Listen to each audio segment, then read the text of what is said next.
అందరికీ నమస్కారం అండి. బాచీరావు భక్తి స్కూల్కి వెల్కమ్ అండి. ఈరోజు భగవద్గీతలో 12వ అధ్యాయం భక్తి యోగంలో 19వ శ్లోకము. జై శ్రీమన్నారాయణ, జై శ్రీకృష్ణ. తుల్య నిందాస్తుతిర్మౌని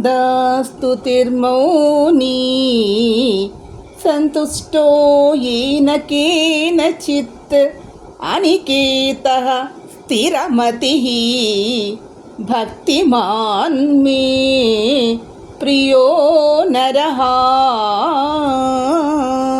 అంతుడు చెప్పుచున్నాడు కృష్ణ పరమాత్మ తనకి ఎవరైతే ఇష్టలు అంటే ఎవరు ఎన్ని నిందలు వేసినా కూడా చలించకుండా ఉండేటటువంటి వాడు, మంచి మనసు కలిగినటువంటి వాడు, తన శరీరాన్ని పోషించుకోవడం కోసం ఏదైతే తనకి లభించిందో దానితోనే తృప్తిపడుతూ శరీరాన్ని పోషించుకుంటూ అందులో పరమాత్మను, జీవాత్మలో పరమాత్మను ధ్యానం చేసుకుంటూ తను ఉన్నటువంటి ప్రాంతం పట్ల ఎటువంటి ఆసక్తి లేనటువంటి వాడు, స్థితప్రజ్ఞుడు, ఒక మంచి మాటని కలిగి ఉన్నటువంటి వాడు ఎవరైతే ఉంటారో, ఒక స్వచ్ఛమైనటువంటి మనసుతోటి ఒక మాట మీద నిలబడేటటువంటి వాడు ఎవరైతే ఉంటారో అలాంటి వాడే నాకు చాలా ఇష్టమైనటువంటి భక్తుడుగా ఉంటాడు అని చెప్తున్నాడు పరమాత్మ.